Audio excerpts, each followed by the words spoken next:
Hello friends, welcome back to my channel Radha Aari creation. இன்றைக்கி வந்துட்டு நம்ம ப்ளவுஸில் நெக்கு எப்படி ஸ்டிச் பண்ணுறது அப்படிங்கிறத பார்த்துடலாம். ஆல்ரெடி நான் வந்துட்டு ஸ்லீவ் எப்படி ஆரி டிசைன் பண்ணுறது அப்படிங்கிறத வீடியோ அப்லோட் பண்ணியிருக்கேன். இப்போ அதே ப்ளவுஸில் நெக் எப்படி ஸ்டிச் பண்ணுறது அப்படிங்கிறத நான் உங்களுக்கு சொல்லி தரப்போகிறேன். நான் வந்துட்டு ப்ளவுஸ் மார்க்கிங்கும் பண்ணி வச்சுருக்கேன். ஸோ இப்போ வந்துட்டு ஸ்டார்ட் பண்ணிடலாம். இப்போ வந்துட்டு நான் செயின் ஸ்டிச் போடணும். ஆல்ரெடி நான் ஸ்லீவுக்கு சொன்ன மாதிரியே தான் எப்பயும் போல் ஒரு லாக் ஸ்டிச் அப்படிங்கிறது குட்டி செயின் தான். அதை போட்டுட்டு அதுக்கப்புறம் நீங்கள் செயின் ஸ்டிச் வந்துட்டு ஒரு 4 லைன் நம்ம வந்துட்டு போட்டுக்கலாம். எப்போவுமே செயின் ஸ்டிச் வந்து ஒரு 1/4 இன்ச்சுக்கு நம்ம போட்டுக்கிறது அப்படிங்கிறது வந்துட்டு ரொம்ப ரொம்ப நல்லது. ஒரு சிலர் வந்துட்டு 2 லைன் போடுவாங்க. பட் அப்படி போடக்கூடாது. அப்படி போட்டிங்க அப்படின்னா டெய்லருக்கு வந்துட்டு கஷ்டமாக இருக்கும் உங்கள் ப்ளவுஸை ஸ்டிச் பண்ணுறதுக்கு. ஸோ அதனால் 4 லைன்ஸ் போட்டுக்கோங்க. இப்போ நான் போட்டுக்கிறேன். பார்த்துக்கோங்க, 4 லைன்ஸ் நான் வந்துட்டு போட்டேன். ஓகேவா? இப்போது மேலேருந்து நான் ஸ்டார்ட் பண்ணியிருக்கேன். ஸ்டிச்சிங்க்காக நம்ம விட்டுருக்கிற அளவுலேருந்தே நான் ஸ்டார்ட் பண்ணியிருக்கேன் செயின் ஸ்டிச் மட்டும். பட் நாங்கள் பாருங்கள் பீட் ஒர்க் கொடுக்கும்போது செகண்ட் லைன்லேருந்து தான் ஸ்டார்ட் பண்ணுறேன். அதாவது கரெக்டான மார்க் பண்ணியிருக்கிற இடத்துலேருந்து தான் நான் ஸ்டார்ட் பண்ணுறேன். ஓகேவா? அது வந்துட்டு எக்ஸ்ட்ரா மேலே இன்னொரு லைன் போட்டிருக்கேன் இல்லையா, அது வந்துட்டு எக்ஸ்ட்ரா ஸ்டிச்சிங்க்காக விட்ட அளவு. அந்த இடத்துல நீங்கள் செயின் ஸ்டிச் மட்டும் போட்டுக்கலாம். மற்றபடிக்கு பீட் ஒர்க்லாம் ஸ்டார்ட் பண்ணக்கூடாது. பீட் ஒர்க்கு நான் ஸ்டார்ட் பண்ண மாதிரி செகண்ட் லைன்லேருந்து ஸ்டார்ட் பண்ணுவேன். ஓகேங்களா? இப்போ வந்துட்டு நம்ம ஃபஸ்ட்டு த்ரெட்டை வெளியில் எடுத்துகிட்டு லாக் ஸ்டிச் போட்டுட்டு இப்போ நான் வந்துட்டு சுகர் பீட் கொடுக்குறேன். உங்கள் டெய்லர்ஸ் வந்துட்டு எப்படி மார்க் பண்ணி தராங்களோ அதுக்கு தகுந்த மாதிரி நீங்கள் ஸ்டிச் பண்ணிக்கோங்க. கரெக்டான அளவில் மார்க் பண்ணி கொடுக்குறாங்களா, கரெக்டான லைனில் அப்போ நீங்கள் ஸ்டார்ட் பண்ணுங்கள். இல்லை ஸ்டிச்சிங் அளவும் சேர்ந்து வரைஞ்சி கொடுக்குறாங்க, மார்க் பண்ணி கொடுக்குறாங்க அப்படின்னா அது கேட்டுக்கோங்க. நீங்கள் எங்கே கட் பண்ணீங்க, எங்கே நான் போடணும் அப்படிங்கிறத கேட்டுட்டு அதுக்கப்புறம் கரெக்டாக பண்ணி கொடுங்க. மாற்றி மாற்றி பண்ணிடாதீங்க. ஓகேவா? இப்போ நம்ம வந்துட்டு சுகர் பீடு தான் நம்ம கொடுத்துட்ருக்கோம். சுகர் பீடுக்கு வந்துட்டு நீங்கள் 2 நீங்கள் ஸ்டிச் பண்ணிக்கலாம். ஓகேங்களா? என்னோடய சேனல் இப்போ தான் முதல் முறையாக பார்க்குறவங்களா இருந்தீங்கன்னா கண்டிப்பாக சப்ஸ்கிரைப் பண்ணிக்கோங்க. பக்கத்தில் இருக்கிற பெல் பட்டனையும் கிளிக் பண்ணிக்கோங்க. அப்போ தான் நான் போடுற வீடியோட நோட்டிஃபிகேஷன் உங்களுக்கு உடனுக்குடனே வந்துக்கிட்டே இருக்கும். எப்பவுமே நீங்கள் ஸ்டிச் பண்ணும்போது கொஞ்சம் அந்த செயின் ஸ்டிச்சுக்கு ஒட்டியே பண்ணுங்கள். ஏன்னா கேப் இடையில தெரிஞ்சுது அப்படின்னா இந்த மாதிரி கலர் கிளாத்லாம் வந்துட்டு நீங்கள் கோல்டன் கலரு ஆன்டி கலர் பீடெல்லாம் கொடுக்கும்போது சென்ட்ரல் அந்த கேப் வந்துட்டு ஒரு லைன் மாதிரியே தெரிய ஆரம்பிச்சிடும். அதாவது ப்ளவுஸோட கலரு. அதனால நல்லா ஒட்டி கொடுங்க. அப்போ தான் எல்லாம் ஒரே மாதிரி ஒரே அளவாக இருக்கும். இது எல்லாமே நான் உங்களுக்கு சொல்கிற சின்ன சின்ன டிப்ஸ் தான். அது எல்லாமே நீங்கள் ஃபாலோ பண்ணிக்கோங்க. அப்போ தான் உங்களுக்கு ஒரு ப்ளவுஸ் நீட்டாக வரும். சரிங்களா? இங்கே வந்துட்டு வி பட்டி, ஐ பட்டிலாம் வைக்கணும் அப்படிங்கிறதுனால இங்கே வந்துட்டு நான் வி பட்டி கொடுக்கணும் அப்படிங்கிறதுனால இந்த சைடு நான் என்ன பண்ணிட்டேன், அந்த லைன் போட்டிருக்கேன் பாருங்களேன், அதோடு நான் ஸ்டாப் பண்ணிட்டேன். சரிங்களா? ஒரு சிலருக்கு அந்த சைடு வி பட்டியாக வரும், இல்லாட்டி ஐ பட்டியாக வரும். எப்படியோ ஒன்று நீங்கள் எந்த மாதிரி நீங்கள் ப்ளவுஸ் மார்க் பண்ணியிருக்கீங்க, எந்த மாதிரி நீங்கள் ப்ளவுஸ் ஸ்டிச் பண்ணி போடுவீங்களோ அதுக்கு தகுந்த மாதிரி நீங்கள் ஸ்டிச் பண்ணிக்கோங்க. இப்போ நான் சுகர் பீட் கொடுத்துட்டு என் நாட் போட்டு ஃபினிஷ் பண்ணிட்டேன். எப்போவுமே ஒவ்வொரு லைன் முடிஞ்சதுக்கப்புறம் என் நாட் போட்டு ஃபினிஷ் பண்ணிக்கோங்க. அது வந்துட்டு ரொம்ப நல்லது.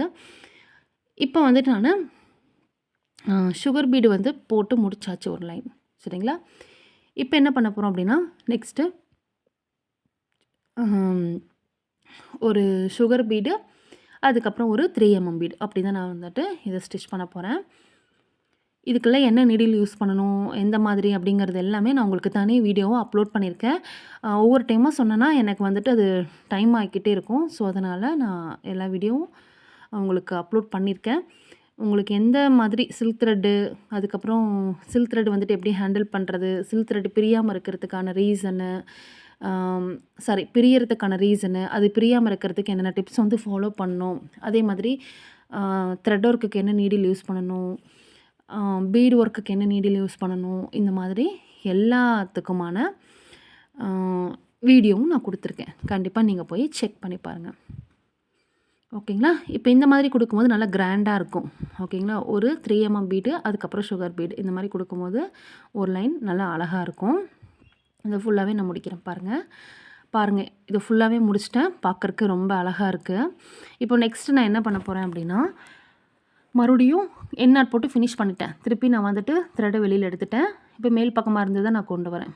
ஓகேங்களா? ஓகே. இப்போ நெக்ஸ்ட்டு வந்துட்டு நான் 2 mm பீடு தான் ஸ்டிச் பண்ணிட்டு வரேன். 2 mm பீடு குட்டியாக தானேங்க மேம் இருக்குது, 2 கொடுக்கலாம்ல அப்படின்னு சொல்லிட்டு நீங்கள் நினைக்கக்கூடாது. அங்கேயுமே நீங்கள் ஒன்று தான் கொடுக்கணும். சுகர் பீடு தவிர மீதி எந்த பீடாக இருந்தாலும் சிங்கிள் பீடாக தான் ஸ்டிச் பண்ணிட்டு வரணும். சரிங்களா? இங்கே 2 2 ஸ்டிச் பண்ணிவிட்டு வரக்கூடாது. இதை நல்லா ஞாபகம் வச்சுக்கோங்க. ரொம்ப பொறுமையாக போடுங்க. பீடுக்கு இடையில கேப் இல்லாத மாதிரி போடுங்க. அப்போ தான் உங்களுக்கு வந்துட்டு நல்லா அழகாக நீட்டாக இருக்கும் லுக்கு.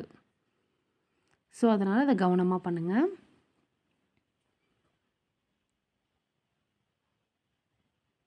ஒவ்வொருத்தரும் ஸ்டிச் பண்ணும்போது கேப்போடு ஸ்டிச் பண்ணிடுவாங்க. அது ஃப்ரேம்லேருந்து எடுத்ததுக்கப்புறம் நல்லாவே இருக்காது லுக்கு. ஸோ அதனால் நீங்கள் கஷ்டப்பட்டு செய்கிற ஒரு வேலை இது. அதை நீட்டாக பண்ணுங்கள். அப்போ தான் நல்லாயிருக்கும். இப்போ பாருங்கள், நான் 2 mm பீடும் வந்துட்டு ஒரு லைன் ஸ்டிச் பண்ணி முடிச்சுட்டேன். எண்ட் நாட் போட்டு ஃபினிஷ் பண்ணியாச்சு. இப்போ நான் என்ன பண்ணுறேன் அப்படின்னா, ஸ்டோன் செயின் நான் வந்துட்டு வச்சு ஸ்டிச் பண்ண போகிறேன். ஸ்டோன் செயின் வந்துட்டு ஸ்டிச் பண்ணுறது வந்துட்டு ஒரு சிலர் பேஸ்ட் பண்ணிவிட்டு அதுக்கப்புறம் ஸ்டிச் பண்ணுவாங்க. பட் நான் வந்துட்டு அப்படி இல்லை. டைரெக்டாகவே அப்படியே ஸ்டிச்சிங்காகவே எடுத்துகிட்டு போகிறேன். நான் எதுவும் ஒட்டலை. அந்த மாதிரி நீங்கள் பழகிக்கோங்க. அப்போ தான் உங்களுக்கு வந்துட்டு அது ரொம்ப ஈஸியாக இருக்கும். எப்பயுமே ஒவ்வொரு டைமும் நீங்கள் ஒட்டி போட்டிங்க அப்படின்னா, அது வந்துட்டு ஒரு சில டைம் கொஞ்சம் அந்த ஹார்டாக இருக்கிற மாதிரி ஆயிரும். நீங்கள் நீடில் உள்ளே இறக்க முடியாமல் கஷ்டப்படுவீங்க. ஸோ அதனால் நீங்கள் நல்லா பழகிட்டீங்க அப்படின்னா நீங்கள் இந்த மாதிரி போடுங்க. நல்லா பழகலை அப்படின்னா நீங்கள் ஒட்டிகிட்டே ஸ்டிச் பண்ணுங்கள். ஆனால் கரெக்டாக பார்த்து ஒட்டுங்க. இல்லைன்னா வந்துட்டு உங்களுக்கு நீடில் இறக்கிறது கஷ்டமாயிரும். கொஞ்சம் ஸ்ப்ரெட் ஆனாலுமே நீடில் இறக்கிறது கஷ்டமாயிரும். இப்போது இங்கே வந்துட்டு நம்ம எண்ட் நாட் போட்டு நான் ஃபினிஷ் பண்ணிட்டேன். அதுக்கப்புறம் நான் ஸ்டோன் செயின் தான் வைக்கிறேன். இப்போ ஸ்டோன் செயின் வைக்கும்போது நீங்கள் கவனிக்க வேண்டிய ஒரே ஒரு விஷயம் என்ன அப்படின்னா, ஃபஸ்ட்டு ஒரு இதை மட்டும் நீங்கள் ஒன்றுமே பண்ண முடியாது. ஏன்னா அது கொஞ்சம் அப்படியே அது ஷேக் ஆகிட்டே தான் இருக்கும், ஆடிட்டே தான் இருக்கும். அந்த ஃபஸ்ட்டு இருக்கிற அந்த ஸ்டோனும் லாஸ்ட்டாக நம்ம முடிச்சுட்டு கட் பண்ணிடுவோம்ல, அந்த ஸ்டோனும் உங்களுக்கு ஷேக் ஆகிட்டே தான் இருக்கும், ஆடிட்டே தான் இருக்கும். அதனால் நீங்கள் என்ன பண்ணுறீங்க அப்படின்னா, அந்த ஃபஸ்ட்டு ஆரம்பிக்கிற அந்த ஸ்டோனையும் ஒட்டிருங்க. லாஸ்ட்டாக முடிக்கிற கட் பண்ணி எடுத்துருவீங்க இல்லையா, அதுக்கப்புறம் அந்த ஸ்டோன் வந்துட்டு அங்கேயும் ஆடிக்கிட்டு இருக்கும். அதையும் வந்து நீங்கள் என்ன பண்ணுறீங்க, ஒட்டிருங்க. ஸோ அப்போ வந்து உங்களுக்கு நீட் லுக்காக கிடைக்கும். உங்களுக்கு ஸ்டோன் செயினில் எப்படி ஸ்டிச் பண்ணணும் அப்படிங்கிறதெல்லாம் நான் தனி வீடியோவாக நான் போட்டிருக்கேன். கண்டிப்பாக நீங்கள் போய் செக் பண்ணி பாருங்கள். ஒன்றுமே இல்லை. நீங்கள் அந்த ஸ்டோன் செயினை நீங்கள் ஆல்ரெடி போட்டிருக்கீங்களா 2 mm பீடு ஒரு லைன் போட்டிருக்கீங்களா, அந்த பக்கம் ஓரமாக தள்ளிட்டு நீங்கள் அப்படியே போட்டு வந்துடுவீங்க. இது ப்ராக்டிஸ் பண்ண வந்துடும் உங்களுக்கு. இந்த மாதிரி பண்ணிங்கன்னா டைம் வேஸ்ட் ஆகாது. ஏன்னா நீங்கள் அதை அந்த க்ளூ அப்ளை பண்ணி ட்ரை ஆனதுக்கப்புறம் டைம் வேஸ்ட்டு தானே. அதுக்குள்ளே நம்ம இதை போட்டு முடிச்சிடலாம். ஸோ அதனால் இந்த மாதிரி ப்ராக்டிஸ் பண்ணி பழகுங்க. நம்மளோட வேலையை ஸ்மார்ட்டாக முடிச்சிடலாம். சரிங்களா?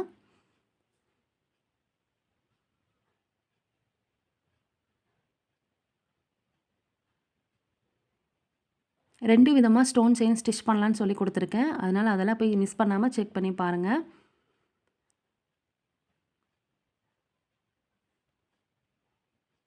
வேணும் நான் உங்களுக்கு டிஸ்கிரிப்ஷன் பாக்ஸில் லிங்க் நான் கொடுக்குறேன். கண்டிப்பாக செக் பண்ணி பாருங்கள். பாருங்கள் எவ்வளோ நெருக்கமாக அழகாக நம்ம கொண்டு வந்திருக்கன்ட்டு. ஸோ அதனால் இந்த மாதிரி அழகாக நீங்கள் கொண்டு வரணும். கேப் எதுவும் இருக்கக்கூடாது, லூஸ் இருக்கக்கூடாது. பாருங்கள் எல்லாமே முடிச்சிட்டேன். ரொம்ப அழகாக பர்ஃபெக்டாக ஃபினிஷ் பண்ணிட்டோம். இப்போ நான் வந்துட்டு 4 mm பீடு தான் நான் கொடுக்குறேன். 4 mm பீடு வந்துட்டு ஒவ்வொன்றா தான் ஸ்டிச் பண்ணணும். அதையும் நீங்கள் கவனிச்சுக்கணும். சரிங்களா?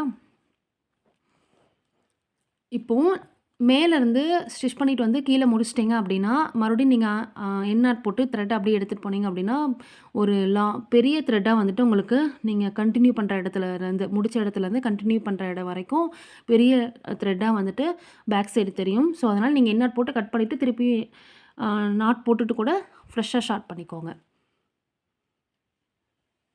எதுனாலுமே உங்களுக்கு ஓகே தான். இல்லை நான் வந்துட்டு கீழ்ப்பக்கம் முடித்தேன் அப்படின்னா கீழ்ப்பக்கமாகவே நான் ஆரம்பிச்சுக்கிறேன். மறுபடியும் மேல் பக்கமாக கொண்டு வரேன். மேல் பக்கம் முடிச்சுட்டு அடுத்தது அப்படியே கொண்டு வரேன் அப்படின்னாலும் அதுவும் ஓகே தான். அது ஸ்மார்ட் ஒர்க். அது அப்படியே நம்ம அழகாக சீக்கிரம் முடிச்சிடலாம். இதில் வந்துட்டு கேப் இல்லாமல் போடணும். இல்லைன்னா உங்களுக்கு நல்லா கேப் தெரியும். சரிங்களா? கேப் இல்லாமல் போட்டுக்கோங்க. இப்போ இதை நான் ஃபினிஷ் பண்ணி முடிச்சாச்சு. இப்போ நெக்ஸ்ட்டு வந்துட்டு திருப்பியும் நான் 2 mm பீடு தான் கொடுத்து ஃபினிஷ் பண்ணுறேன். பாருங்கள், 2 mm பீடு தான். ஸோ அதனால தான் சிங்கிள் பீடை நம்ம ஸ்டிச் பண்ணிட்டு வரோம். உங்களுக்கு வீடியோவில் பார்க்குறக்கு இதெல்லாம் குட்டி குட்டியே தெரியுது. பட் சைஸஸ் நான் சொல்லிட்டேன். அந்த சைஸஸ்க்கு தகுந்த மாதிரி நீங்கள் வாங்கி ஸ்டிச் பண்ணிக்கோங்க. ரொம்ப பொறுமையாக ஸ்டிச் பண்ணிட்டு வாங்க. அப்போ தான் உங்களுக்கு நீட்டாக இருக்கும். இது ஃப்ரண்ட் நெக் தான் நான் உங்களுக்கு போட்டு காமிச்சிட்ருக்கேன். பேக் நெக் சேம் இதே மாதிரி தான் நான் ஸ்டிச் பண்ணியிருப்பேன். அதை நான் உங்களுக்கு லாஸ்ட்டாக நான் காட்டுறேன். எப்பயுமே செயின் ஸ்டிச் நம்ம 4 லைன்ஸ் போடுறோம்ல, அதையுமே நீங்கள் நீட்டாக போட்டால் தான் அதுவும் அழகாக இருக்கும். ஸோ அதனால் அதை நல்லா ஒட்டி தான் போடணும். அதையும் நீங்கள் பார்த்துக்கோங்க. எல்லாமே நீங்கள் இதில் கவனமாக ஸ்டிச் பண்ணீங்க அப்படின்னா தான் உங்களுக்கு ஃப்ரேம் விட்டு கழட்டிட்டு ப்ளவுஸாக ஸ்டிச் பண்ணும்போது உங்களுக்கு அவ்வளோ நீட்டாக அழகாக வரும்.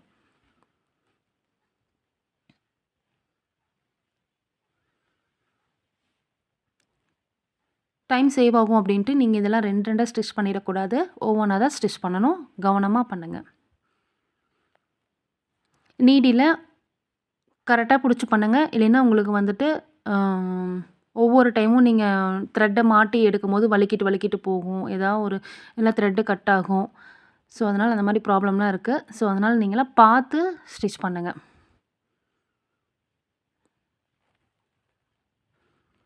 இதே மாதிரி ஃபுல்லாகவே நான் போட்டு முடிச்சிட்டேன் பாருங்கள். எல்லாமே முடிச்சாச்சு.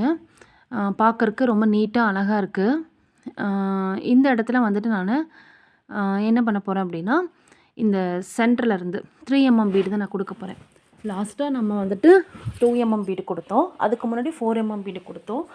இப்போ வந்துட்டு நம்ம என்ன பண்ணுறோம் அப்படின்னா, அங்கே நான் அந்த 2 mm பீடு ஒரு லைன் போட்டு எண்ணாட் போட்டு ஃபினிஷ் பண்ணிட்டேன்.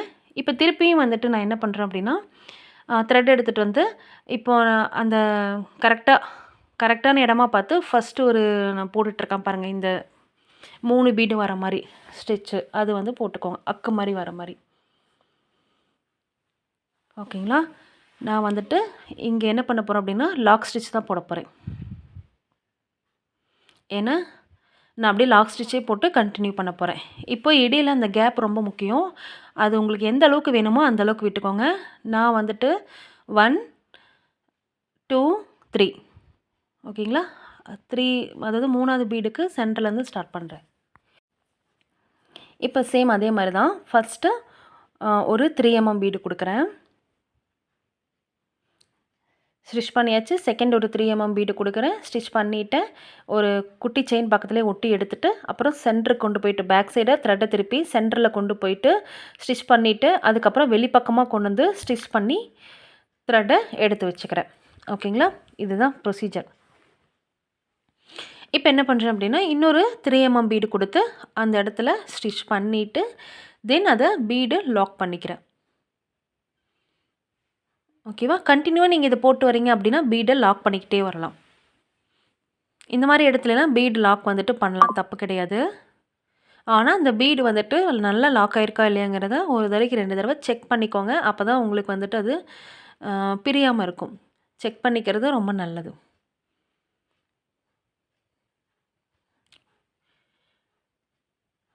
ஓகே. அந்த அக்கு மாதிரி ஷேப்பில் வர அந்த பீடும் வந்துட்டு எப்படி கொடுக்கணும் அப்படிங்கிறத நான் உங்களுக்கு சொல்லிட்டேன். இதே மாதிரி ஃபுல்லாகவே போட்டுட்டு காட்டுறேன் உங்களுக்கு. பாருங்கள், நான் ஃபுல்லாகவே ஒர்க் பண்ணி காமிச்சிட்டேன். ரொம்ப அழகாக கிராண்டாக இருக்குது.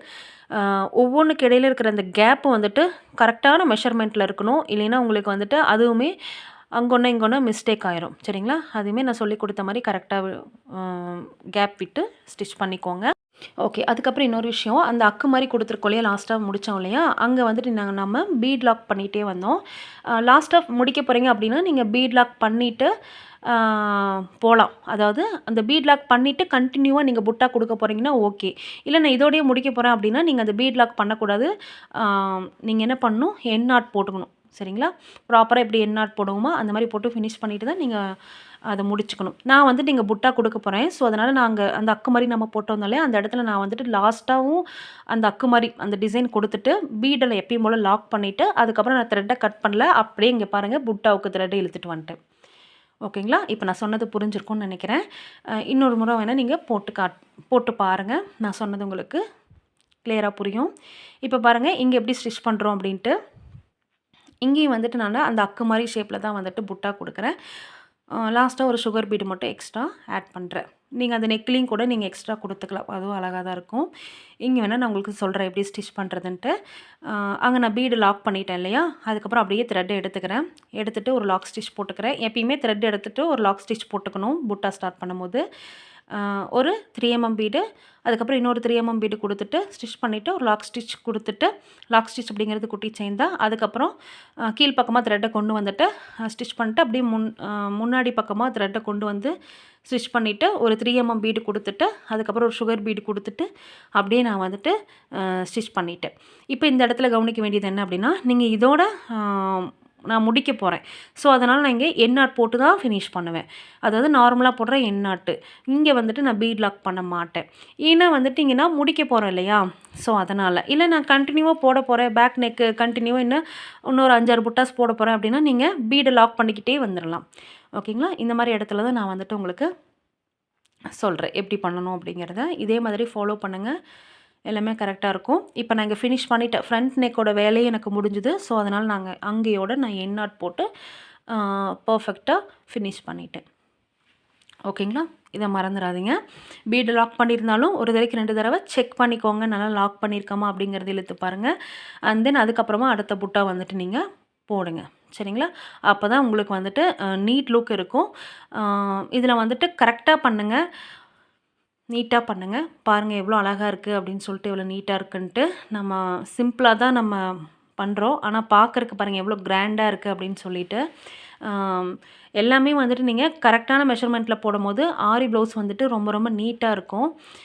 எப்பயுமே வந்துட்டு அந்த மெஷர்மெண்ட்டு கரெக்டான அளவு மெஷர்மெண்ட்டாக நீங்கள் கொடுக்கணும். எல்லாத்துக்கும் இந்த பீடுக்கு இவ்வளோ கேப் வேணும் அப்படிங்கிறது ஃபஸ்ட்டில் நீங்கள் எவ்வளோ எடுக்கிறீங்களோ அதே தான் கடைசி வரைக்கும் கண்டினியூ ஆகிட்டுருக்கணும். ஒரு ஃபஸ்ட்டு ஒரு மாதிரி, அப்புறம் சென்டரில் ஒரு மாதிரி அப்படிலாம் நீங்கள் வந்துட்டு கொடுக்கக்கூடாது. சரிங்களா? அதனால் ஒவ்வொரு இடத்துலையும் நான் தெளிவாக எக்ஸ்பிளைன் பண்ணியிருக்கேன். அதெல்லாம் நல்லா பார்த்துக்கோங்க. பாருங்கள் எவ்வளோ அழகாக நம்ம ஸ்டிச் பண்ணியிருக்கோம் அப்படின்ட்டு. இதே மாதிரி தான் பேக் நெக்கும் நான் கொடுத்துருக்கேன். உங்களுக்கு நான் வந்துட்டு பேக் நெக்கும் காட்டுறேன் பாருங்கள். இப்போ ஃப்ரேம்லேருந்து நான் அதை கழட்டிட்டேன். இப்போ பாருங்கள் பேக் நெக் பாருங்கள் எப்படி ஃபினிஷ் பண்ணியிருக்கேன்ட்டு. புட்டாவும் அங்கங்கே நான் கொடுத்துருக்கேன்.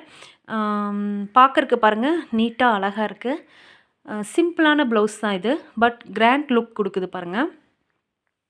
அதனால் பேக் நெக்கும் இதே மாதிரி தான், ஃப்ரண்ட் நெக்கும் இதே மாதிரி தான். நான் ப்ளவுஸே நானே தான் ஸ்டிச் பண்ணேன். ஸ்டிச் பண்ணியும் முடிச்சாச்சு. இப்போ பாருங்கள் எவ்வளோ அழகாக இருக்குது அப்படின்னு சொல்லிட்டு ஸ்டிச் பண்ணதுக்கப்புறம் ஸ்லீவ் வந்துட்டு பாருங்கள் இதுதான் ஸ்லீவு. நான் ஆல்ரெடி வந்துட்டு ஸ்லீவ் எப்படி வந்துட்டு ஸ்டிச் பண்ணணும், எப்படிலாம் அந்த லைன்ஸ் வந்துட்டு என்ன மெஷர்மெண்ட்டில் போடணும் அப்படிங்கிறது எல்லாமே நான் கிளியராக சொல்லியிருக்கேன். கண்டிப்பாக இதை ஸ்டிச் பண்ணி பாருங்கள். பாருங்கள் எவ்வளோ அழகாக நீட்டாக இருக்குது அப்படின்னு சொல்லிட்டு. இதே மாதிரி நீங்களும் ட்ரை பண்ணி பாருங்கள். கண்டிப்பாக கஸ்டமர்லாம் சிம்பிளாக கேட்பாங்க இல்லையா? அவங்களுக்கெல்லாம் இந்த மாதிரி ஸ்டிச் பண்ணி கொடுங்க.